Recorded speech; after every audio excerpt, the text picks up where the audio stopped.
Suamiku pamit dinas 3 hari, katanya urusan pekerjaan.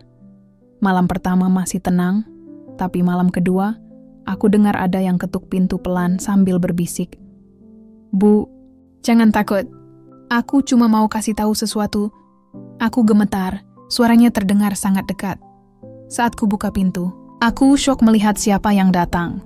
Orang itu pegang dompet suamiku dan bilang sesuatu yang mengubah hidupku selamanya. Halo teman-teman semuanya. Sebelum ceritanya dimulai, seperti biasa, aku mau ajak dulu kalian semua untuk tulis di kolom komentar, dari daerah mana aja sih kalian yang lagi nonton cerita ini malam ini? Coba tulis ya. Siapa tahu ada yang satu kota, satu kampung, atau bahkan satu cerita juga sama kisah kita malam ini. Dan jangan lupa juga, klik tombol like dan subscribe-nya, supaya channel ini bisa terus berkembang dan menghadirkan cerita-cerita yang lebih seru, menyentuh, dan penuh makna setiap harinya. Namaku Nadia. Usiaku baru 28 tahun, dan aku sudah menikah 2 tahun dengan seorang pria bernama Raffi. Seseorang yang dulu kupikir adalah takdir terbaik yang pernah Tuhan berikan. Kami bertemu secara tak sengaja di sebuah acara kantor. Ia ramah, humoris, dan punya tatapan yang menenangkan. Dalam waktu singkat aku jatuh cinta. Raffi membuatku merasa aman. Ia sering bilang, "Nadia, kamu itu rumahku. Tempat aku pulang, apapun yang terjadi." Kata-kata itu dulu membuatku tersenyum. Tapi kini, setiap kali mengingatnya, ada perasaan aneh yang muncul, semacam getir halus yang sulit dijelaskan. Pagi keberangkatan pagi itu, Raffi sedang sibuk mengemasi barang di koper hitamnya. Kemejanya rapi, parfum maskulin yang biasa ia pakai memenuhi kamar. Aku berdiri di ambang pintu, memandangi punggungnya yang tegap. "Jadi, 3 hari ya mas?" Tanyaku pelan. "Ya sayang, cuma 3 hari. Paling Jumat sore aku sudah pulang." Ia menoleh sambil tersenyum, lalu mencubit ujung hidungku. "Kamu nggak usah khawatir, nanti aku sering video call kok." Aku mengangguk meski dalam hati ada sedikit rasa tak nyaman. Entah kenapa, malam sebelumnya Raffi terlihat gelisah. Ia beberapa kali keluar kamar, menelepon seseorang diam-diam di balkon. Saat kutanya, ia hanya menjawab, "Klien Project Nat, nanti aku ceritain." Kupikir wajar, pekerjaannya memang sering membuatnya stres. Tapi entah mengapa, kali ini rasanya berbeda. Di perjalanan ke bandara aku ikut mengantar Raffi ke bandara. Sepanjang perjalanan kami hampir tak banyak bicara. Hujan gerimis turun, membuat suasana dalam mobil terasa sendu. Sebelum turun, Raffi menatapku lama. "Nadia, jangan keluar rumah dulu ya. Rumah ini masih baru, tetangga belum terlalu kenal. Kalau butuh apa-apa, telepon aja aku." Aku tersenyum kecil. "Iya mas, kamu hati-hati juga di sana." Ia mencium keningku, lalu bergegas pergi. Aku menatap punggungnya menjauh, entah kenapa dadaku terasa sesak. Ada firasat kecil yang berbisik, 3 hari ini tidak akan berjalan biasa-biasa saja. Malam pertama. Sendiri malam pertama tanpa Raffi terasa aneh. Rumah ini baru kami tempati 2 minggu lalu. Lokasinya agak di pinggir kota, tenang tapi terlalu sepi. Hanya ada beberapa rumah di kanan kiri, sisanya masih berupa kebun kosong. Aku mencoba menyibukkan diri, menonton drama Korea, memasak mie instan, menyalakan musik lembut di dapur. Tapi setiap kali angin berhembus dari celah jendela, aku merasa seperti ada yang memperhatikan. Mungkin hanya karena belum terbiasa pikirku. Sekitar jam 11 malam, Raffi menelepon. "Sampai hotel sayang, capek banget." Kami mengobrol sebentar, membahas hal-hal ringan. Suaranya terdengar lelah tapi hangat. Ia bilang, "Besok pagi ada meeting penting." Setelah menutup telepon, aku menghela napas lega. Setidaknya, ia selamat sampai. Namun menjelang tidur, aku mendengar suara aneh dari luar, seperti langkah kaki melewati kerikil di halaman belakang. Aku menahan napas. Suara itu berhenti tepat di dekat jendela dapur. "Siapa?" bisikku. Tapi tak ada jawaban. Aku menepis perasaan takut, menutup tirai, dan memaksa tidur. Besok pagi, kupikir, semuanya pasti terasa normal lagi. Pagi kedua keesokan paginya, aku terbangun lebih awal. Hujan semalam meninggalkan udara lembab dan aroma tanah basah yang khas. Aku membuka jendela, membiarkan sinar matahari masuk. Kupikir mungkin aku hanya terlalu sensitif semalam. Rumah ini memang terlalu hening. Siangnya, aku mengobrol sebentar dengan Bu Ratna, tetangga sebelah yang sudah lebih tua. Ia ramah, tapi sempat bilang sesuatu yang membuatku agak tidak nyaman. "Rumah kamu tuh dulu sempat kosong lama, Nak. Katanya yang dulu tinggal di sini pindah mendadak malam-malam. Tapi ibu nggak tahu kenapa. Aku tertawa kecil, pura-pura tidak peduli. Tapi setelah kembali ke rumah, pikiranku melayang-layang. Menjelang malam kedua sore menjelang malam, langit kembali mendung. Angin bertiup kencang, menggoyangkan tirai jendela. Aku menyiapkan makan malam sederhana sambil menunggu telepon dari Raffi. Tapi hingga jam 9 malam tak ada kabar. Ku telepon, tapi hanya nada sambung panjang. Pesan WhatsApp hanya centang satu. Pasti lagi sibuk meeting. Gumamku, berusaha menenangkan diri. Sekitar jam 10, listrik rumah mulai berkedip-kedip. Aku sempat panik, lalu mematikan semua alat elektronik agar tidak korslet. Hujan deras turun tak lama kemudian. Suaranya menghantam genting, berpadu dengan angin malam yang menderu. Aku duduk di ruang tamu, memeluk bantal, menatap layar ponsel yang gelap. Dan saat itulah aku mendengarnya. 3 ketukan pelan di pintu belakang. Tok, tok, tok. Aku terdiam. Kupikir itu hanya suara ranting atau hewan. Tapi kemudian terdengar lagi. Kali ini disertai suara lirih seorang laki-laki. Bu, Nadia, jangan takut. Saya cuma mau kasih tahu sesuatu. Bulu kuduku berdiri. Suara itu jelas, dekat, dan menyebut namaku. Aku menatap ke arah dapur. Lampu sudah padam. Hanya ada cahaya samar dari petir di luar. Hujan makin deras. Tanganku gemetar saat aku berdiri, melangkah perlahan ke arah sumber suara itu. Tok, tok, tok. Benar ya, tolong buka bentar. Dadaku berdegup kencang. Siapa orang ini? Dari mana dia tahu namaku? Kepalaku penuh kemungkinan buruk, tapi di sela rasa takut, ada rasa penasaran yang kuat. Aku mengambil senter, melangkah pelan ke arah pintu belakang. Suara hujan dan angin seperti meredam seluruh dunia di sekelilingku. Saat ku tempelkan telinga ke pintu, suara itu terdengar lagi. Lebih dekat, lebih berat. Saya nggak bermaksud jahat, Bu. Tapi ini penting, sangat penting. Aku menahan napas. Lalu, perlahan, aku meraih gagang pintu itu. Dan ketika ku putar, angin dingin menerpa wajahku. Di depan sana, berdiri sosok laki-laki yang basah kuyup menatapku dengan mata cemas. Bu, saya tetangga sebelah. Nama saya Dimas, katanya terengah-engah. Saya nemu sesuatu di jalan dekat bandara. Kayaknya ini punya suami ibu. Tangannya gemetar saat menyerahkan dompet hitam, yang sangat ku kenal. Dompet milik Raffi, aku menatap benda itu, lalu menatap wajahnya. Dan untuk sesaat, dunia seolah berhenti berputar. Aku mematung di depan pintu beberapa detik, mencoba memastikan bahwa semua ini nyata. Hujan masih turun deras, menetes di rambut pria itu. Pak Dimas, begitu katanya tadi. Wajahnya tampak lelah dan serius. Di tangannya dompet hitam milik suamiku. Basah kuyup, tapi jelas sekali aku mengenalinya. Aku menatapnya dengan perasaan campur aduk. Bingung, takut, tapi juga penasaran. Ini, beneran dompet suami saya? Tanyaku pelan, suaraku nyaris tak terdengar. Pak Dimas mengangguk. Iya, Bu. Saya nemu di jalan arah bandara, jatuh di pinggir aspal. Saya kebetulan pulang dari toko sebelah sana. Pas saya lihat ada KTP-nya namanya Raffi kan? Aku mengangguk kaku. Tanganku refleks menerima dompet itu. Rasanya dingin. Bukan hanya karena hujan, tapi juga karena sesuatu di dadaku mulai berdenyut aneh. Makasih banyak ya, Pak. Maaf jadi merepotkan malam-malam begini. Ia tersenyum canggung. Nggak apa-apa, Bu. Soalnya saya khawatir. Ini penting kan? Saya tadi niatnya mau nitip ke satpam kompleks. Tapi hujan makin deras. Jadi saya langsung ke sini aja. Aku hanya bisa mengangguk lagi, sementara pikiranku melayang. Kenapa dompet Raffi bisa jatuh di jalan arah bandara? Bukankah dia harusnya sudah di luar kota sejak kemarin? Pak Dimas menatapku sejenak sebelum berpamitan. Ya sudah, Bu, saya balik dulu ya. Hujannya juga makin kencang. Maaf kalau bikin kaget. Enggak, Pak. Terima kasih banyak ya. Begitu pintuku tutup, aku bersandar di baliknya. Napasku terasa berat.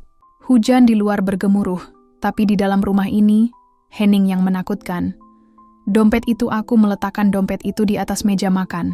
Air menetes dari permukaannya, meninggalkan noda kecil di taplak putih. Kupandangi benda itu lama sekali, seperti menatap sebuah rahasia yang belum siap diungkap. Setelah beberapa menit, aku mengeringkannya perlahan dengan tisu. Lalu, dengan tangan gemetar, kubuka resleting bagian dalamnya. Ada kartu ATM, KTP, beberapa lembar uang, dan selembar foto. Aku menatap foto itu.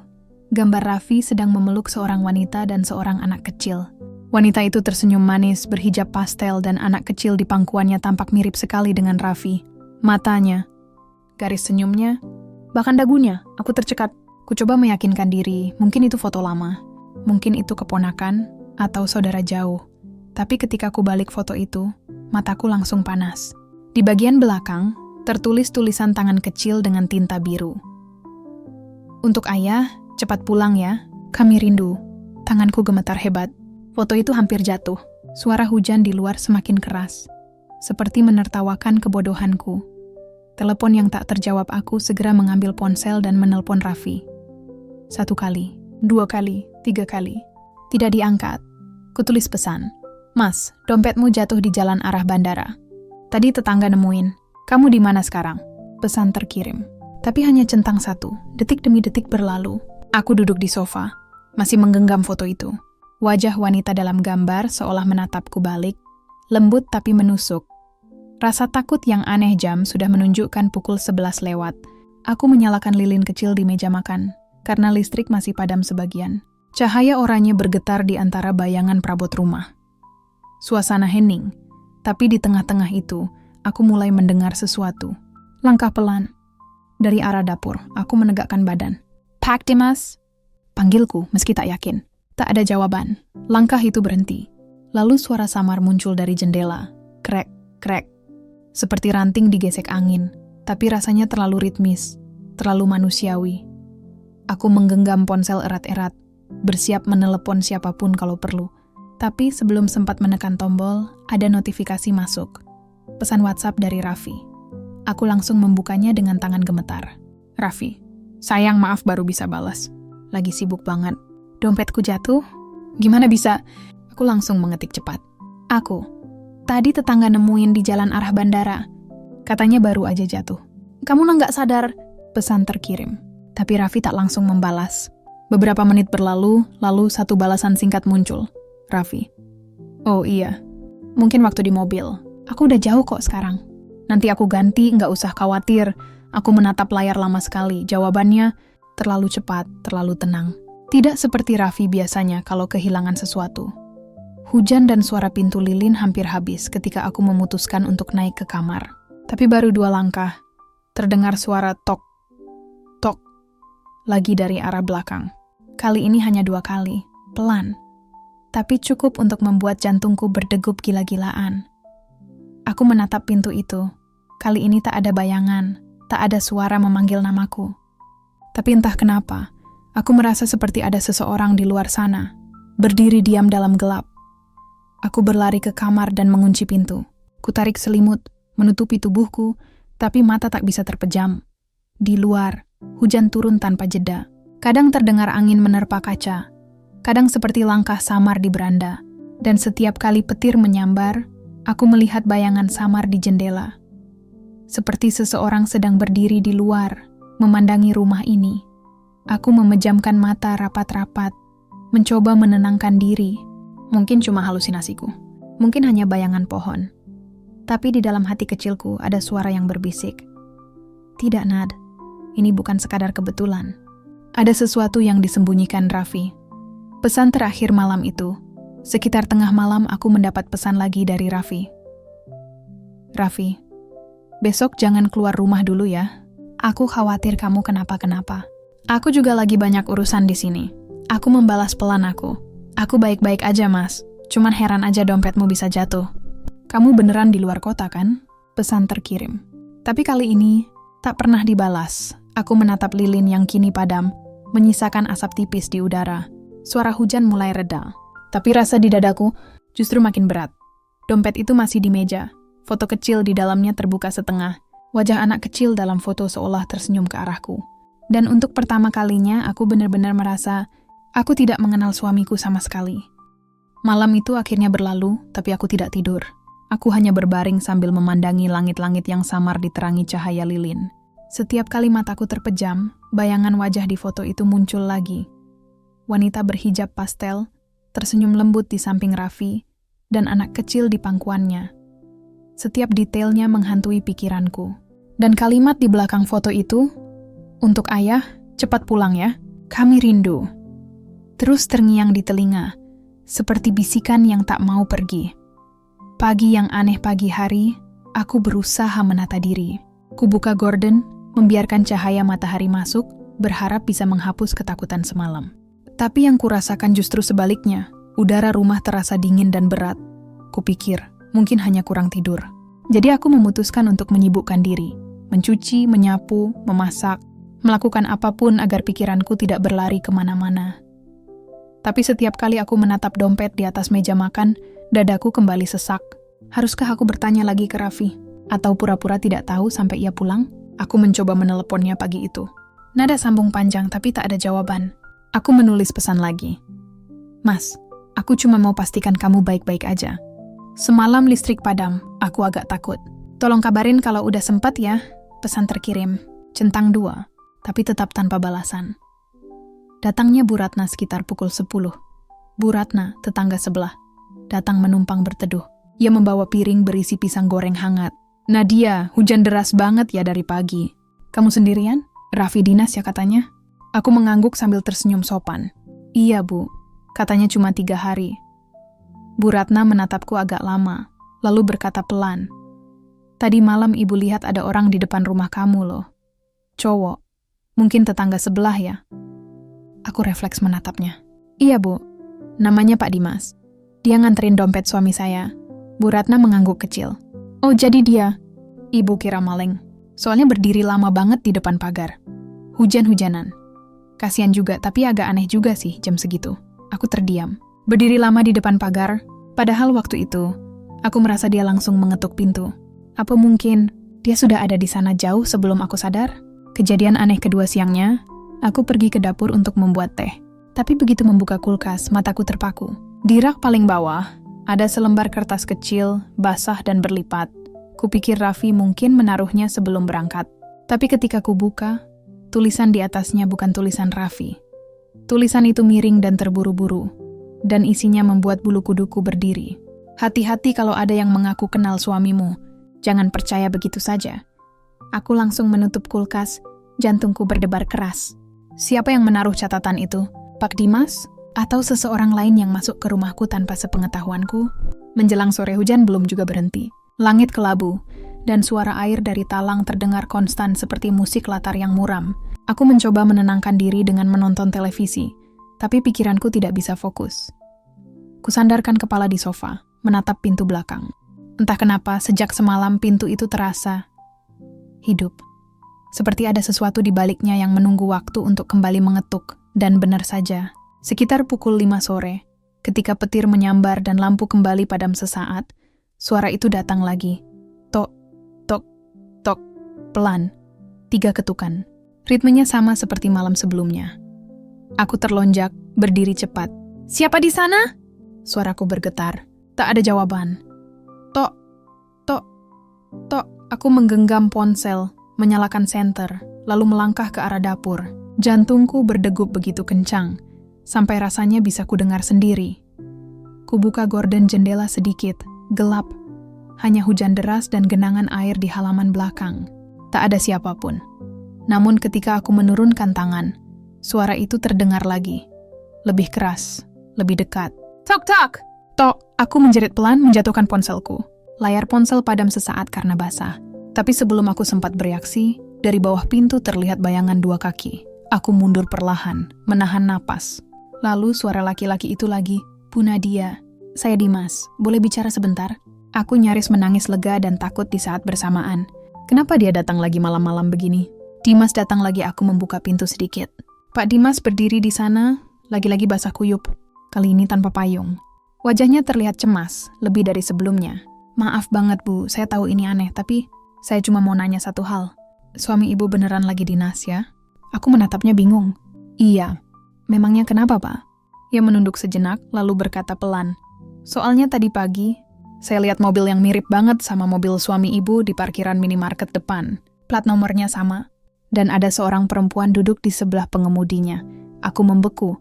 Rasanya udara di sekitarku berhenti bergerak. Mungkin saya salah lihat, Bu. Katanya cepat-cepat. Tapi, wajahnya mirip banget. Saya takut kalau saya diam aja, nanti ibu malah. Aku tak lagi mendengarnya. Kata-kata perempuan di sebelah pengemudi terus terulang di kepalaku. Setelah Dimas pergi, setelah ia pulang, aku duduk di lantai ruang tamu, menatap kosong ke arah jendela. Hujan berhenti perlahan, menyisakan aroma tanah basah dan rasa dingin yang menggigit. Aku memandangi foto di dompet Raffi lagi. Wanita dalam foto itu, apa mungkin dia yang dimaksud Dimas? Apa mungkin Raffi tidak pernah pergi jauh? Kupandangi ponselku. Tak ada pesan, tak ada telepon, dan malam pun turun lagi, cepat tanpa peringatan. Malam kedua aku tak menyalakan televisi malam itu. Aku hanya duduk di tepi ranjang, menatap pintu kamar yang tertutup rapat. Setiap suara kecil dari luar membuatku tersentak. Jam menunjukkan pukul 10:20. Ponselku berbunyi, bukan pesan dari Raffi, tapi nomor tak dikenal. Nomor tak dikenal. Bu Nadia, besok jangan sendirian di rumah. Ada yang mau saya kasih tahu tentang Raffi. Aku terdiam lama. Tanganku gemetar. Kutatap layar itu dengan jantung yang berdetak tak karuan. Lalu pesan berikutnya masuk. Nomor tak dikenal.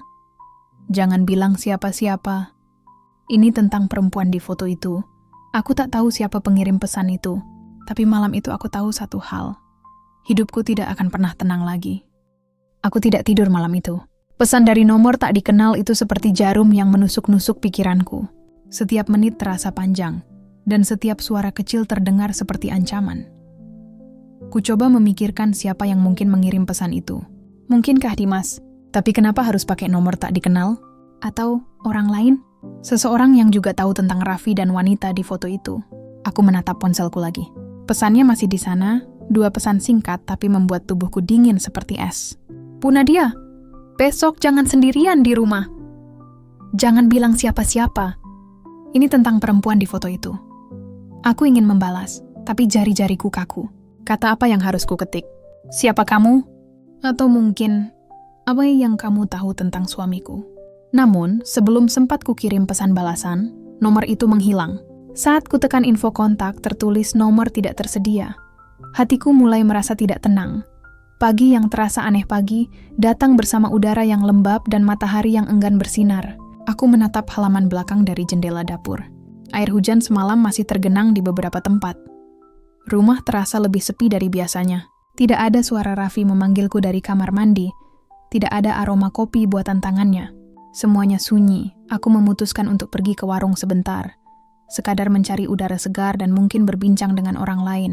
Di jalan, aku sempat melihat Pak Dimas sedang menyapu halaman rumahnya. Ia menatapku sebentar, lalu tersenyum singkat. Pagi Bu Nadia. Pagi Pak. Aku hampir menanyakan tentang pesan semalam, tapi sesuatu menahanku. Tatapannya, entah kenapa, terasa lain pagi itu. Tidak seperti biasanya.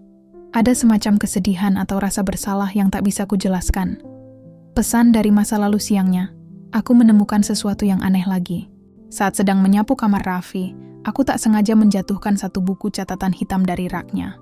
Buku itu tampak tua dan sedikit robek di ujungnya. Rasa penasaranku mengalahkan rasa takut. Kumiringkan punggung buku itu, lalu kubuka halaman pertamanya. Tulisan tangan Raffi. Aku kenal betul goresannya. Proyek Surabaya, jadwal dinas, 14-17 Mei. Jangan lupa beli oleh-oleh buat anak. Aku berhenti di sana. Anak? Suara jantungku tiba-tiba terdengar keras di kepala. Ku cari halaman lain, dan semakin banyak catatan yang membuatku mual. Tanggal, nama, tempat, semua rapi. Dan di beberapa halaman, ada inisial, L. L minta aku datang sebelum ulang tahun anaknya. L bilang jangan ketahuan istri. Tanganku gemetar. L. Wanita di foto itu, bayangan di sore hari menjelang sore. Langit mulai gelap lagi. Aku duduk di ruang tamu sambil menatap pintu belakang. Entah kenapa, setiap kali hujan turun, pintu itu seperti memanggilku. Saat petir menyambar, aku melihat sesuatu. Sekilas bayangan seseorang berdiri di balik kaca buram pintu itu. Aku terlonjak. Tapi ketika kulihat lagi, sudah tak ada siapapun di sana. Cuma bayangan, aku bergumam, mencoba menenangkan diri. Namun saat aku berbalik ke ruang tengah, ada sesuatu di lantai. Amplop coklat kecil, basah di ujungnya. Tidak tahu sejak kapan benda itu ada di sana. Kupungut perlahan. Di atasnya tertulis, "Untuk Bu Nadia, dari seseorang yang ingin membantu." Aku membuka amplop itu dengan tangan bergetar. Isinya hanya satu foto. Foto Raffi sedang berjalan berdua dengan wanita yang sama di foto dompetnya. Tapi kali ini lebih jelas. Mereka bergandengan tangan dan di belakang mereka ada papan toko bertuliskan Minimarket Citra Jaya, dan di belakang foto itu tertulis, "Kalau ingin tahu kebenarannya, datanglah ke tempat ini malam nanti, sendirian." Aku hampir menjatuhkan foto itu. Tempat di foto itu, aku tahu, hanya sekitar 15 menit dari rumahku. Malam yang menegangkan, aku tidak bisa duduk diam malam itu. Rasa takut dan penasaran bercampur seperti badai di dadaku. Jam menunjukkan pukul 8. Hujan turun lagi, deras, seperti menolak niatku untuk keluar rumah. Tapi aku tidak tahan lagi. Aku harus tahu. Ku kenakan jaket, mengambil payung, dan berjalan cepat ke arah jalan besar. Saat sampai di depan minimarket itu, lampunya sudah setengah mati. Hanya ada satu kios kecil di sebelahnya yang masih buka. Aku berdiri di sana, memandangi sekitar, berharap seseorang akan muncul. Beberapa menit kemudian, sebuah motor berhenti tak jauh dari tempatku berdiri. Pengemudinya mengenakan jaket hitam dan helm tertutup. Ia turun perlahan lalu berjalan mendekat ke arahku. "Benar ya?" Suara itu pelan tapi tegas. Aku mengangguk hati-hati. "Iya." "Siapa kamu?" Ia membuka helmnya, dan jantungku seakan berhenti berdetak. Wajah di balik helm itu, Pak Dimas. Pengakuan aku melangkah mundur setapak. "Pak Dimas, jadi yang kirim pesan itu?" Ia mengangkat tangannya cepat. "Maaf, Bu. Saya nggak bermaksud menakut-nakuti. Saya cuma pengen Ibu tahu kebenarannya sebelum terlambat." "Kenapa harus begini, Pak? Kenapa diam-diam?" Ia menarik napas panjang, suaranya serak tertahan air hujan. "Karena kalau Raffi tahu saya cerita, saya yang akan disalahkan. Tapi saya nggak tahan lihat Ibu dibohongi terus." "Dibohongi?" "Raffi nggak keluar kota, Bu. Dia di sini. Di rumah adik saya." Aku membeku. Kata-katanya seperti petir yang menyambar dadaku. "Adik Papa?" Suaraku hampir tak keluar. Ia menunduk. "Iya, adik saya, Lestari. Wanita yang di foto itu." Dunia yang runtuh semua terasa berhenti. Suara hujan, lalu lintas. Bahkan napasku sendiri. Aku hanya berdiri di situ, menatap wajah Dimas yang tampak tulus, tapi menyakitkan untuk kulihat. "Raffi bilang dia cinta dua-duanya," katanya pelan. "Tapi adik saya udah capek. Dia nggak mau terus disembunyikan. Itu sebabnya saya datang waktu itu, malam pertama. Saya cuma mau ngasih tahu Ibu, biar nggak keburu hancur kayak dia." Aku menutup mulut, menahan isak yang akhirnya tak bisa kutahan lagi. Air mata bercampur hujan menetes tanpa henti. "Saya tahu ini nggak adil buat Ibu," lanjutnya. "Tapi Raffi belum tahu kalau saya udah kasih tahu semuanya. Jadi tolong, hati-hati. Kalau dia pulang nanti, pura-puralah belum tahu apa-apa." Aku tak bisa menjawab. Aku hanya menatap foto di tanganku, kini basah dan robek di ujungnya. Wanita itu, Lestari. Anak di foto itu, anak Raffi. Malam itu di rumah aku kembali ke rumah dengan tubuh menggigil dan hati yang berantakan. Kututup semua pintu, tapi rasanya kejahatan sudah terlanjur masuk. Bukan dari luar, tapi dari orang yang seharusnya melindungiku. Aku duduk di lantai, memandangi foto-foto itu, buku catatan Raffi, dan pesan-pesan misterius yang kini semua saling terhubung. Dan di tengah keheningan itu, ponselku bergetar. Sebuah pesan dari Raffi akhirnya masuk. "Sayang, maaf ya belum sempat kabarin. Dinasnya agak lama. Aku mungkin pulang besok malam." Aku menatap pesan itu lama sekali. Dan akhirnya aku tersenyum pahit. "Baik, Mas." Aku mengetik balasan. "Aku tunggu di rumah." Tapi dalam hatiku, satu kalimat lain bergema. Kali ini, aku yang akan siap lebih dulu. Aku tidak tahu bagaimana aku bisa tidur malam itu. Kata-kata Dimas terus menggema di kepalaku seperti gema di lorong kosong. Raffi nggak keluar kota. Bu, dia di rumah adik saya. Setiap kali aku mencoba menutup mata, wajah Raffi dan Lestari muncul bergantian, seperti potongan film yang tidak berhenti berputar. Dan yang paling menyakitkan adalah menyadari bahwa semua kebohongan itu disusun dengan sangat rapi. Seolah aku memang diciptakan untuk tidak tahu apa-apa. Pagi. Setelah pengakuan ketika pagi datang, aku merasa seperti orang lain. Aku menyeduh kopi, tapi rasanya pahit lebih dari biasanya. Aku duduk lama di ruang makan, sambil menatap kursi kosong di seberang meja, tempat Raffi biasanya duduk. "Berapa banyak hal yang kau sembunyikan dariku, Mas?" Gumamku lirih. Di meja itu ada dompet Raffi yang masih kusimpan sejak malam pertama Dimas datang. Aku buka lagi. Kali ini bukan karena ingin mencari jawaban, tapi karena ingin merasakan kemarahan yang selama ini kutahan.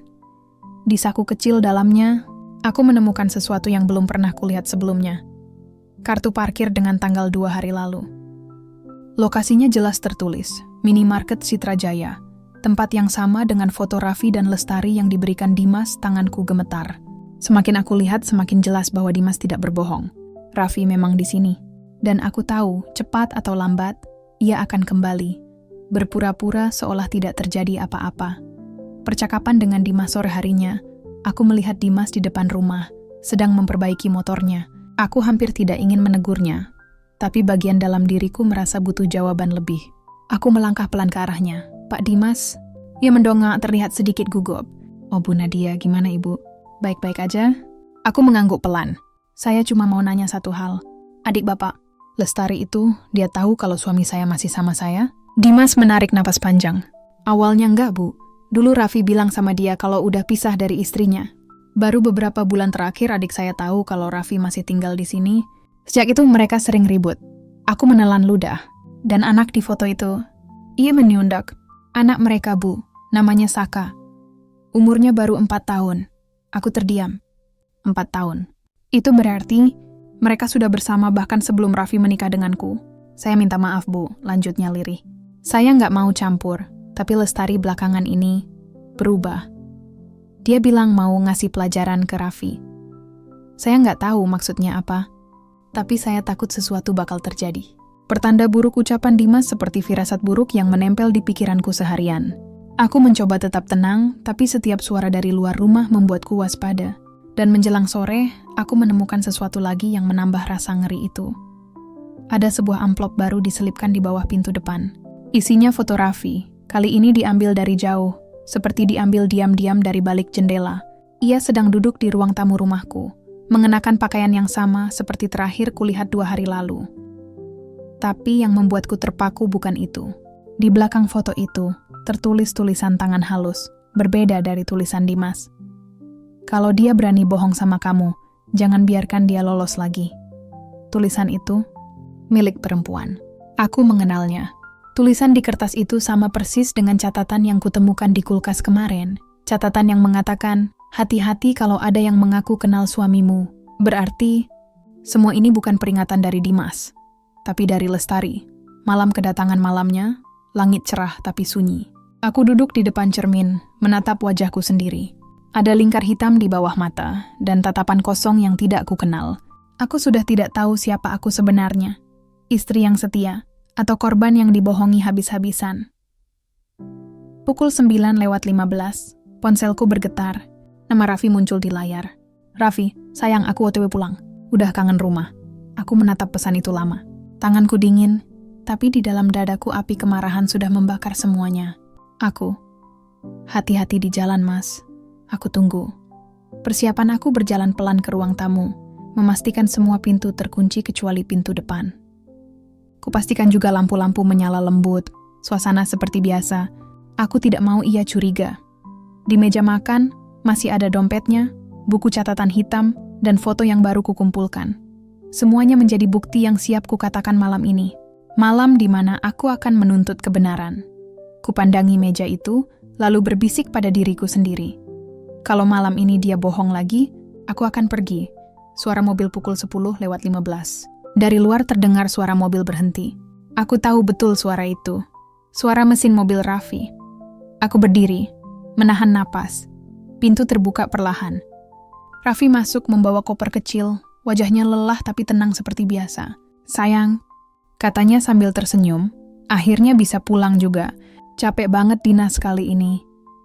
Aku menatapnya lama, menahan air mata dan amarah yang bercampur di tenggorokan. Kopermu basah, Mas? Iya, tadi sempat kehujanan waktu naik mobil. Aku tersenyum kecil. Oh ya, hujannya di Surabaya juga atau di sini? Ia menatapku sebentar, tampak heran. Loh, kok gitu? Aku melangkah ke meja makan, lalu menunjuk dompet dan foto di sana. Karena dari yang aku lihat, kamu nggak pernah ke Surabaya. Konfrontasi pertama Raffi terdiam. Wajahnya pucat. Ia menatap foto itu, lalu menatapku. Kamu dapat ini dari mana? Dari seseorang yang masih peduli sama aku. Dari kurang yang tahu kamu bohong. Ia tertawa hambar. Kamu salah paham, Nad. Itu foto lama. Aku berhenti bohong, Mas. Aku memotongnya dengan suara bergetar. Aku tahu semuanya. Tentang Lestari. Tentang anak itu. Tentang kamu yang bilang dinas padahal tinggal di rumahnya. Ia terdiam. Suasana rumah mendadak senyap, hanya suara jam dinding berdetak. Raffi menatapku lama, lalu akhirnya duduk. Baik, kamu mau dengar yang sebenarnya? Aku tak menjawab, tapi air mataku sudah menetes pelan. Aku memang ke rumah Lestari, tapi bukan buat hal yang kamu pikir. Dia ngancam aku, Nat. Kalau aku nggak datang, dia bakal ngasih tahu kamu semuanya. Aku menatapnya tak percaya. Dan sekarang apa bedanya? Dia memang udah ngasih tahu aku. Raffi menunduk, suaranya pelan. Aku takut kehilangan kamu. Aku ingin marah, ingin menamparnya. Tapi tubuhku hanya diam. Sampai akhirnya ia berkata sesuatu yang membuat darahku membeku. Kamu nggak ngerti, Nat. Lestari bukan cuma ngancam aku. Dia juga ngancam kamu. Aku menatap Raffi lama sekali. Ia duduk di sofa, wajahnya pucat, matanya merah seperti orang yang kehabisan kata. Di meja di depan kami, foto-foto dan catatan-catatan itu berserakan. Seperti puing-puing kebohongan yang akhirnya tersingkap. Ngancam aku? Suaraku pelan tapi penuh ketegangan.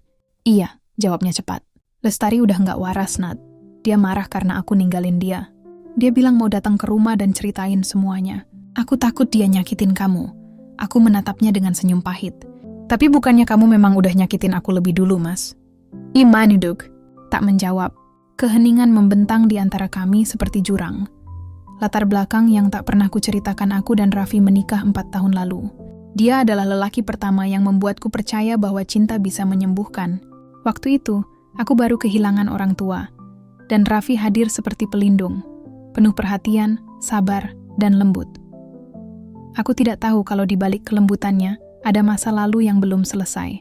Lestari, nama yang dulu hanya kudengar sekilas dari bibir teman kantornya, ternyata bukan sekadar mantan. Dia adalah bagian dari hidup Raffi yang tidak pernah benar-benar pergi. Pengakuan yang setengah, aku cuma pengen hidup normal, Raffi melanjutkan pelan. Aku udah bilang ke Lestari, hubungan kami udah selesai. Tapi dia nggak mau terima. Dia selalu bilang, aku ayah dari Saka. Dan dia pakai itu buat ngendaliin aku. Aku menggeleng pelan. Tapi anak itu memang anakmu, kan? Ia terdiam. Dan diamnya cukup menjawab semuanya. Air mataku menetes tanpa suara. Semua alasan, semua pembelaan tak ada artinya lagi. Aku nggak mau bohong lagi, katanya akhirnya. Tapi kamu harus tahu, Lestari bukan orang yang bisa kamu anggap enteng. Dia pernah, ia berhenti. Pandangan matanya menerawang. Seperti mengingat sesuatu yang menakutkan. Dia pernah bilang, kalau aku ninggalin dia lagi, bakal ada yang datang malam-malam ke rumah. Aku pikir cuma ancaman kosong. Tubuhku mendadak dingin.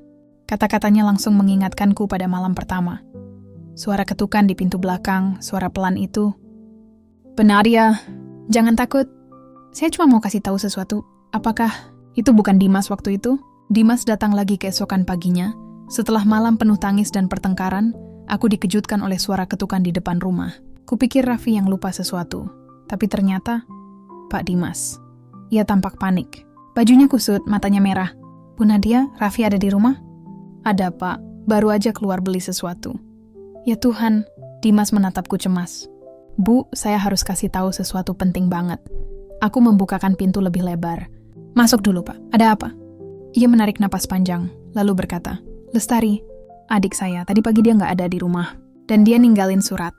Jantungku berdebar cepat. Surat? Ia mengeluarkan selembar kertas dari sakunya, basah dan kusut. Tulisan di situ samar, tapi masih terbaca. Kalau Raffi nggak mau datang, aku yang akan datang ke dia. Aku udah capek disembunyikan.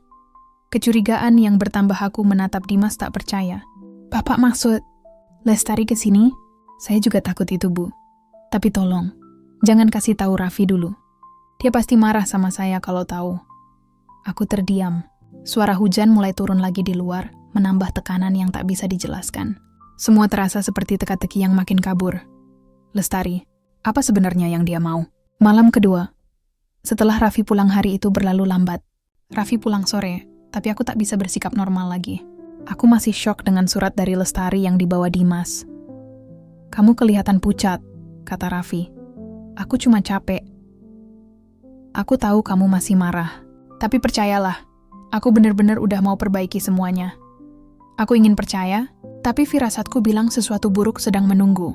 Malam itu, sekitar pukul 11, aku terbangun karena suara ketukan pelan di pintu belakang. Dadaku langsung sesak. Aku menatap Raffi yang tertidur di sebelahku. Tok, tok, toh, pelan, lembut. Tapi kali ini berbeda. Ada nada kesal di balik ketukan itu, seperti orang yang tidak sabar. Tok, tok, tok. Aku mengguncang bahu Raffi pelan. Mas, dengar nggak? Ia membuka mata setengah sadar. Apaan sih? Ada yang ketuk pintu belakang. Ia duduk mendengarkan. Ketukan itu berhenti. Udah, nggak ada apa-apa, katanya lalu rebahan lagi. Jangan parno, Nat. Aku ingin percaya. Tapi aku tahu suara itu nyata. Dan yang lebih menakutkan, aku merasa pernah mendengar nada ketukan yang sama. Seperti malam pertama, bayangan di balik tirai beberapa menit berlalu, aku masih terjaga. Tiba-tiba, pintu belakang berbunyi pelan, seperti ada yang mencoba membukanya dari luar. Aku menahan napas, kuraih ponsel dan menyalakan senter. Kucoba mengintip lewat celah tirai dapur. Dan di sana, di balik kaca buram yang terkena embun, aku melihat bayangan seorang wanita.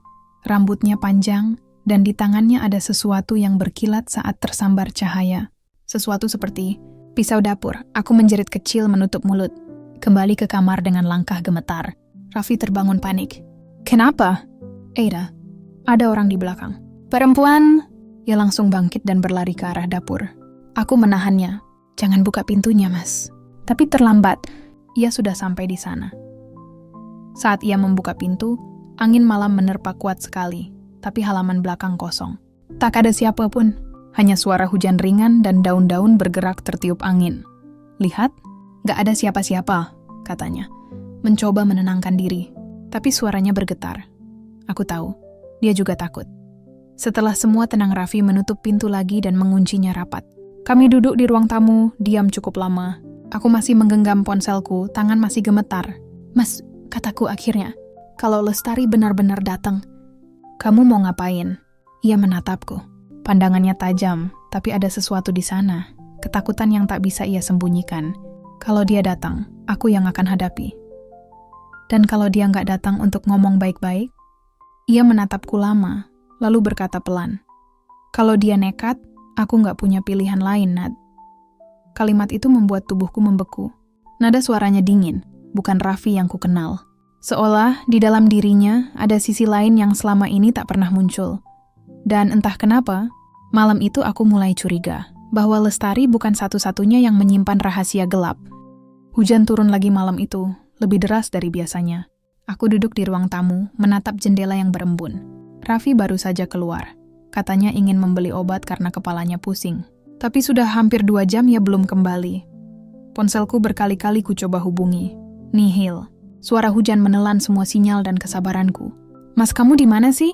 Gumamku pelan, aku gelisah. Perasaan itu sama seperti malam kedua waktu itu. Seolah udara di rumah ikut menegang. Ketukan itu datang lagi, tok. Tok, tok. Aku langsung terpaku. Ketukan itu pelan tapi berirama. Persis seperti yang dulu. Aku menahan napas, mendekat ke arah pintu belakang. Lampu dapur berkelap-kelip, seperti ikut takut. Tok, tok. Aku bisa merasakan bulu kudukku berdiri. Tapi kali ini aku tidak mau kabur. Aku ingin tahu siapa sebenarnya di balik pintu itu. Siapa? Tanyaku dengan suara pelan. Tak ada jawaban. Aku menelan ludah, mendekat lebih jauh. Kalau kamu manusia, jawab. Hening. Lalu perlahan, terdengar suara lirih. Nadia, aku mundur 1 langkah. Suara itu, perempuan. Aku Lestari. Pertemuan yang tak terduga, aku terdiam beberapa detik sebelum akhirnya memberanikan diri membuka pintu sedikit. Dan di sana berdiri seorang wanita berpayung hitam. Wajahnya pucat, rambutnya lepek basah oleh hujan. Matanya merah, tapi bukan karena menangis. Lebih seperti menyala karena amarah yang ditahan lama. Boleh aku masuk? Katanya dengan nada datar. Aku tidak tahu harus menjawab apa. Tapi entah kenapa, aku justru membuka pintu lebih lebar. Ia melangkah masuk tanpa menunggu izin, menatap sekeliling rumah dengan pandangan penuh kenangan. Jadi, ini rumahmu sekarang ya? Katanya sambil berjalan pelan. Dulu Raffi janji mau bangun rumah untuk kami juga. Tapi sepertinya janjinya pindah ke kamu. Aku menelan ludah, mencoba tetap tenang. Kalau kamu mau bicara baik-baik, aku siap dengar. Ia menatapku tajam. Baik-baik? Aku sudah terlalu lama baik. Tapi dia malah pergi, Nat. Pergi dan pura-pura gak kenal aku, gak kenal anaknya sendiri. Bayangan masa lalu aku menarik napas panjang. Kalau kamu datang cuma untuk marah, aku gak bisa bantu apa-apa. Raffi lagi gak di rumah. Ia tertawa kecil, getir. Aku tahu dia pergi. Aku yang menyuruhnya. Aku menatapnya, bingung. Apa maksudmu? Lestari mengeluarkan ponselnya, lalu memperlihatkan deretan pesan. Pesan dari Raffi. Jangan ke rumah, aku janji akan kirim uang seperti biasa. Jangan ganggu istriku. Aku nggak mau Nadia tahu. Kalau kamu datang, semua berakhir. Aku menatap layar ponsel itu dengan mata berkaca-kaca. Dia masih hubungi kamu? Lestari tersenyum tipis. Masih, sampai tadi pagi. Luka yang tak pernah sembuh. Aku nggak datang buat rebut dia, Nat, katanya pelan. Aku cuma mau kamu tahu siapa sebenarnya suamimu. Aku sudah tahu. Jawabku lirih. Belum. Kamu belum tahu semuanya. Ia berjalan ke arah rak buku di ruang tamu, menatap satu foto pernikahan kami yang terbingkai rapi. Waktu dia nikah sama kamu, aku sedang hamil 3 bulan. Dia janji mau tanggung jawab, tapi seminggu sebelum aku lahiran, dia hilang. Aku tertegun. Hilang? Iya, nomor nggak bisa dihubungi. Kantornya bilang dia resign. Aku cari ke rumah orang tuanya. Mereka bilang nggak tahu. Dan tahu nggak, 3 bulan setelah itu aku dapat kabar dia menikah dengan kamu. Tubuhku lemas. Semuanya terasa berputar. Aku ingin marah, tapi di sisi lain, rasa kasihan itu datang diam-diam. Rahasia baru terungkap. Lestari mendekat padaku, suaranya mulai bergetar. Tapi bukan itu yang paling parah. Apalagi yang disembunyikan Raffi. Ia mengeluarkan amplop dari tasnya. Di dalamnya ada beberapa foto dan selembar laporan medis. Anak kami, Saka, butuh operasi. Aku sudah minta tolong Raffi, tapi dia bilang lagi nggak punya uang. Padahal aku tahu dia baru beli mobil buat kamu. Aku menatap foto itu. Anak laki-laki kecil, berumur sekitar 4 tahun, tersenyum polos dengan selang infus di tangannya. Hatiku hancur. Aku nggak tahu, Lestari. Aku beneran nggak tahu. Aku tahu kamu nggak tahu. Makanya aku datang bukan buat nyakitin kamu. Ia menatapku dalam-dalam. Aku datang karena aku takut. Takut? Takut apa? Raffi, dia bukan orang yang kamu kira, Nad. Aku punya sesuatu yang dia sembunyikan bertahun-tahun. Pengakuan yang membuat dingin. Sebelum sempat aku bertanya, suara mobil berhenti di depan rumah. Raffi pulang. Lestari menegang. Jangan bilang aku di sini, katanya cepat. Kalau dia tahu, aku bisa celaka. Aku panik, tapi aku mengangguk cepat. Ia bersembunyi di balik tirai ruang tamu. Raffi masuk, menenteng kantong plastik obat. Kamu belum tidur? Katanya pelan. Baru mau, ia berjalan ke dapur. Aku berusaha terlihat biasa, padahal jantungku hampir meledak. Tapi kemudian, aku melihat sesuatu. Raffi menjatuhkan jaketnya di kursi, dan dari sakunya, jatuh secarik kertas kecil. Aku menunduk pelan membacanya. Tulisan di situ jelas. Selesaikan urusan dengan Lestari malam ini. Jangan biarkan dia buka mulut. Aku membeku. Lestari menatapku dari balik tirai, matanya melebar ketakutan. Hujan semakin deras. Listrik rumah tiba-tiba padam. Gelap total. Suara petir menyambar entah dari mana, membuat jantungku seperti berhenti sejenak. Aku, Raffi, dan Lestari. Kami bertiga sekarang ada di rumah yang sama, tapi hanya aku yang tahu itu. Lestari masih bersembunyi di balik tirai, napasnya nyaris tak terdengar. Raffi sedang menyalakan lilin di ruang tamu. Wajahnya tampak tegang meski ia berusaha terlihat biasa. Aneh banget PLN gak bilang-bilang, gumamnya. Iya, jawabku pelan. Mas sudah makan? Belum, kamu lapar? Enggak, aku cuma pengen kamu duduk sebentar. Aku mencoba bicara dengan nada datar, tapi di dalam dada ada badai yang menunggu meledak. Tanganku masih menggenggam kertas yang tadi jatuh dari sakunya, pesan misterius itu. Selesaikan urusan dengan Lestari malam ini. Jangan biarkan dia buka mulut. Aku tidak tahu siapa yang menulisnya, tapi aku tahu artinya tidak main-main. Ketegangan di ruang tamu Raffi menatapku dengan tatapan penuh selidik. Kamu kenapa sih? Dari tadi kayak orang ketakutan. Aku cuma capek, Mas. Banyak yang kepikiran. Ia duduk di kursi, menyalakan rokok. Asapnya berputar pelan di udara. Setiap gerakannya terasa lambat tapi menegangkan. Suara detak jam di dinding terdengar lebih keras dari biasanya. Capek mikirin aku ya? Katanya setengah bercanda. Aku capek mikirin kebohongan. Ia mendongak cepat. Apa maksudmu? Aku mengeluarkan kertas itu dari genggaman. Ini apa, Mas? Wajahnya langsung berubah. Sekilas, ada rasa panik yang tak sempat ia sembunyikan. Kamu dapat dari mana? Dari sakumu. Sekarang jawab. Siapa yang nyuruh kamu selesaikan urusan sama Lestari? Ia berdiri. Kamu nggak ngerti. Buat aku ngerti. Air Lestari muncul dari bayangan suara kami makin keras. Dan dari balik tirai, aku mendengar napas Lestari makin cepat. Sampai akhirnya ia melangkah keluar. Raffi terpaku. Rokoknya jatuh ke lantai. Lestari? Wajahnya berubah pucat. Lestari berdiri di sana. Tubuhnya gemetar tapi matanya tegas. "Kaget ya, Mas?" katanya lirih. Aku udah muak sembunyi. "Kali ini aku mau kamu dengar langsung." Raffi melangkah maju. "Kamu gila. Ngapain kesini?" "Aku datang bukan buat berantem. Aku cuma mau kamu tanggung jawab." "Aku udah tanggung jawab. Aku kasih kamu uang tiap bulan kan?" "Uang?" Lestari menjerit. "Anak kita mau mati, Raffi. Saka butuh operasi, bukan uang bulanan." Aku menatap mereka berdua, antara ingin menangis, marah, dan hancur sekaligus. Semua yang dulu kukira cinta, sekarang terasa menjijikan. Api di dalam rumah Raffi menatapku. "Dengerin aku, Nat. Semua ini salah paham. Aku cuma berusaha melindungi kamu." "Melindungi aku dari apa? Dari istrimu yang lain?" Ia menatapku tajam. "Dari orang-orang yang mau ngancurin kita. Termasuk Lestari?" Tanyaku sinis. Ia tak menjawab. Tapi tangan kanannya bergerak ke belakang. Dan dari saku jaketnya, ia mengeluarkan sesuatu yang berkilat. Pisau dapur. Lestari mundur beberapa langkah. "Raffi, jangan," bisiknya. "Kamu pikir aku nggak tahu kamu rekam semua pembicaraan kita?" Raffi mendesis. "Kamu ancam aku kirim pesan itu kan? Aku cuma mau kebenaran." "Kebenaran? Kamu mah nggak tahu apa yang kamu lakukan." Aku berdiri di antara mereka berdua. Tubuhku gemetar, tapi aku tahu aku nggak boleh diam. "Mas, tolong." "Simpan pisaunya." Ia menatapku. Matanya merah. "Kamu pun sekarang melawanku?" Si listrik menyala, dan kebenaran. Terlihat tiba-tiba, listrik hidup kembali. Semua lampu menyala bersamaan. Cahaya putih menerpa wajah Raffi yang penuh keringat, Lestari yang memegang dada, dan aku yang masih di tengah mereka. Dan di saat itulah, aku melihat sesuatu di meja ruang tamu. Dompet Raffi terbuka. Di dalamnya ada foto yang belum sempat kulihat sebelumnya. Foto seorang anak kecil. Tapi bukan Saka. Anak lain. Di belakang foto itu tertulis, "Untuk ayah dari Alif dan Mama." Aku menatap Raffi, suaraku nyaris tak keluar. "Berarti, kamu punya 2 anak? 2 keluarga?"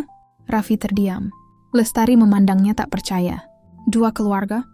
bisiknya. "Kamu bahkan bukan cuma selingkuh sama aku ya." Raffi menunduk, lalu perlahan berkata, "Aku cuma pengen hidup tenang. Semua ini kacau sejak awal. Puncak yang tak terelakkan. Suara hujan makin deras, tapi di dalam rumah, suasana lebih bising dari badai." Lestari berteriak, Raffi mencoba menjelaskan, aku menangis. Sampai akhirnya, sesuatu pecah. Raffi berteriak, melempar gelas ke dinding. Lestari menjerit dan mencoba lari ke arah pintu, tapi ia terpeleset. Pisau yang dibawa Raffi terjatuh dan meluncur ke lantai, berhenti tepat di dekat kakiku. Tanpa berpikir, aku memungutnya. Tanganku gemetar. Raffi menatapku. "Kamu nggak ngerti, Nat. Semua ini salah mereka." "Aku cuma pengen kita bahagia." "Bahagia? Dengan kebohongan segini besar?" "Kamu nggak akan ngerti!" teriaknya, lalu melangkah ke arahku. Aku mundur 1 langkah. "Jangan dekati aku, Mas." "Nadia, aku cuma..." Tapi langkahnya terlalu cepat. Tanganku refleks bergerak. Pisau itu menembus sisi tubuhnya. Semua terjadi dalam 1 detik yang terasa seperti seumur hidup. Setelah semua berakhir, Raffi jatuh ke lantai, darah mengalir pelan. Aku gemetar, Lestari menjerit histeris. Suara hujan di luar jadi satu-satunya saksi. Raffi menatapku, bukan dengan marah, tapi dengan mata penuh penyesalan. "Aku cuma pengen semuanya tenang," bisiknya lemah. Lalu matanya terpejam. "Selamanya." Polisi datang beberapa jam kemudian. Semua kesaksian diambil, semua luka diperiksa. Aku dan Lestari duduk bersebelahan di teras rumah, dalam diam yang panjang. "Aku nggak nyangka akhirnya begini," katanya pelan. "Aku juga nggak. Kami sama-sama kehilangan, tapi anehnya, malam itu aku merasa lebih bebas dari sebelumnya." Sudah 2 minggu berlalu sejak malam itu. Sejak darah, hujan, dan tangisan bercampur jadi satu di rumah kecilku. Rumah yang dulu penuh cinta. Sekarang hanya terasa sunyi. Aku sering terbangun tengah malam, mendengar gema suaranya di kepalaku. "Aku cuma pengen semuanya tenang." "Tenang," katanya. Tapi yang tersisa justru hening yang menyakitkan. Pagi itu, aku duduk di teras. Kopi di tangan sudah dingin. Ruang tamu masih berantakan. Bekas garis polisi belum sepenuhnya dihapus. Beberapa tetangga sudah berhenti bertanya. Mereka hanya menatap dari jauh, berbisik di antara suara ayam dan motor lewat. Lestari datang pagi itu. Ia masih terlihat pucat, tapi sedikit lebih tenang dari terakhir kali kulihat di kantor polisi. Tangannya membawa sebuah map. "Aku boleh masuk?" "Tentu." Kami duduk berhadapan di ruang tamu. Tak ada kata pembuka, Hanya dua perempuan yang sama-sama kehilangan seseorang, dengan luka yang berbeda. Aku bawa ini buat kamu, katanya sambil menyerahkan map itu. Dari pengacaranya Raffi, mereka baru kasih kemarin. Aku membuka perlahan. Di dalamnya ada surat wasiat singkat, ditulis tangan. Untuk Nadia dan Lestari, aku tahu suatu hari semuanya akan terbuka. Aku nggak minta dimaafkan, tapi aku ingin kalian tahu. Aku selalu berusaha adil meski caraku salah. Aku takut kehilangan dua-duanya. Tapi akhirnya, justru aku kehilangan diri sendiri. Kalau aku pergi lebih dulu, tolong rawat Saka dan Alif. Mereka berdua nggak salah apa-apa. Raffi tanganku bergetar saat membaca kalimat terakhir. Air mataku jatuh membasahi kertas itu, bercampur dengan tinta yang mulai pudar. Luka yang sama, aku baru tahu, dia juga punya anak lain, kata Lestari dengan nada getir. Selama ini aku pikir aku satu-satunya yang dibohongi. Aku juga begitu, jawabku pelan. Kami terdiam lama. Mungkin karena tidak tahu harus marah pada siapa lagi. Anakmu gimana sekarang? Tanyaku. Saka masih di rumah sakit, tapi mulai membaik. Kalau kamu butuh apapun, aku bantu. Lestari tersenyum samar. Kamu masih mau bantu aku setelah semua ini? Raffi udah cukup nyakitin kita. Jangan biarkan rasa marahnya hidup di antara kita juga. Air mata Lestari jatuh tanpa suara. Dan untuk pertama kalinya sejak malam itu, aku merasa sedikit lebih ringan. Hari-hari berikutnya, aku mulai membereskan rumah perlahan. Kusumbangkan baju-baju Raffi, kubakar surat-surat lama, dan kubersihkan dinding yang masih ada noda darahnya. Aneh. Tapi setiap kali aku mengepel lantai, aku merasa sedang menghapus bagian hidupku yang gelap. Suatu sore, aku pergi ke rumah sakit tempat Saka dirawat. Anak itu tersenyum waktu melihatku datang, meski tubuhnya masih lemah. Tante Nadia, Mama bilang ayah udah pergi ke langit ya? Iya nak, jawabku pelan sambil mengusap rambutnya. Ayah sayang kamu, cuman sekarang dia jagain kamu dari jauh. Lestari berdiri di belakangku, menatap anaknya dengan senyum sedih. Kami saling bertukar pandang. Tak perlu kata-kata. Malamnya, aku kembali ke rumah. Hujan turun lagi, tapi kali ini aku tidak takut. Aku menatap ke arah pintu belakang. Tempat di mana semuanya dimulai. Tempat suara itu pertama kali terdengar. Kupeluk diriku sendiri, dan aku berbisik. Aku sudah maafkan kamu, Raffi, tapi aku juga maafkan diriku sendiri. Untuk pertama kalinya, aku bisa tersenyum tanpa pura-pura. Beberapa minggu kemudian, aku memutuskan pindah dari rumah itu. Terlalu banyak kenangan yang menahan langkahku. Aku dan Lestari berencana tinggal di kota kecil dekat rumah sakit tempat Saka dirawat. Kami tak tahu akan jadi apa nantinya. Tapi setidaknya kami tahu satu hal, kami tidak lagi musuh. Kami penyintas dari cinta yang sama-sama salah arah. Sebelum pergi, aku menulis satu surat dan menaruhnya di meja ruang tamu. Tempat terakhir kali Raffi duduk sebelum semuanya berakhir. Terima kasih Raffi. Karena lewat kehilanganmu, aku belajar arti kebebasan. Aku tak akan melupakanmu, tapi aku juga tak akan hidup di bawah bayanganmu lagi. Hujan berhenti. Langit mulai terang. Untuk pertama kalinya dalam waktu lama, aku merasa damai. Sudah 3 bulan sejak aku meninggalkan rumah itu. Rumah di mana dulu setiap sudutnya punya suara, tawa, tangis, janji, juga rahasia. Kini aku tinggal di sebuah rumah kecil di tepi kota Semarang. Tak jauh dari rumah sakit tempat Saka masih kontrol setiap minggu. Setiap pagi, aku membuka jendela dan membiarkan cahaya matahari masuk. Tak ada lagi suara ketukan pelan di pintu. Tak ada lagi rasa takut saat malam turun. Yang tersisa hanya hening yang menenangkan. Aku mulai bekerja lagi. Sebuah toko buku kecil di pinggir jalan memberi ruang bagiku untuk bernafas. Bau kertas, tumpukan novel, dan suara lembut musik dari radio jadi teman harianku. Kadang Lestari datang bersama Saka. Anak itu semakin sehat dan semakin mirip Raffi. Aku tak bisa bohong. Setiap kali menatap matanya, ada perih kecil yang menekan dada. Tapi aku belajar untuk tidak lari lagi. Tante Nadia, Mama bilang nanti kita boleh ke pantai, ya? Iya, asal kamu kuat jalan jauh, kataku sambil tersenyum. Aku kuat kok. Ayah juga suka pantai, kan? Aku terdiam sebentar, lalu menjawab. Iya, nak. Ayah pasti senang kamu ke sana. Malam itu, setelah mereka pulang, aku duduk di meja dan menulis surat. Sebuah surat yang sebenarnya tidak akan pernah kukirim. Untuk Raffi, untuk diriku sendiri. Raffi ternyata mencintai tidak selalu berarti memiliki. Kadang, cinta juga bisa berarti melepaskan. Meski separuh diri ikut pergi, aku pernah membencimu. Tapi semakin lama, aku sadar. Yang sebenarnya aku benci adalah kenyataan bahwa aku pernah mempercayaimu sepenuhnya. Sekarang aku baik-baik saja. Lestari juga. Saka tumbuh sehat dan cerdas. Dia pantas punya masa depan yang tidak dihantui masa lalu kita. Terima kasih. Karena lewat luka yang kamu tinggalkan, aku menemukan versi terbaik dari diriku sendiri. Nadiaku simpan surat itu di antara halaman buku favoritku. Mungkin suatu hari nanti, aku akan membacanya lagi. Atau mungkin tidak pernah. Tapi itu tak apa. Beberapa malam aku masih bermimpi. Kadang tentang Raffi, kadang tentang rumah lama itu. Tapi dalam mimpi-mimpi itu, tak ada lagi air mata atau ketakutan. Hanya dua orang yang dulu saling mencintai, berdiri di dua arah jalan yang berbeda. Pernah suatu kali aku bermimpi kami duduk di beranda. Hujan turun pelan dan Raffi berkata, "Akhirnya kamu tenang juga, ya Nad?" Aku menjawab, "Iya, aku sudah memaafkan, termasuk diriku sendiri." Lalu hujan berhenti, dan aku terbangun dengan hati yang ringan. Hari Minggu itu, aku dan Lestari benar-benar menepati janji. Kami mengajak Saka ke pantai. Langit biru, ombak pelan, dan angin asin menyambut kami. Saka berlari di tepi air sambil tertawa. Lestari menatapku dan berkata, "Kita udah melalui banyak hal, ya?" Aku mengangguk. Tapi lihat sekarang, kita masih di sini. Masih hidup. Kami duduk di pasir, membiarkan waktu berjalan tanpa tergesa. Matahari mulai tenggelam perlahan, meninggalkan warna jingga yang indah di langit.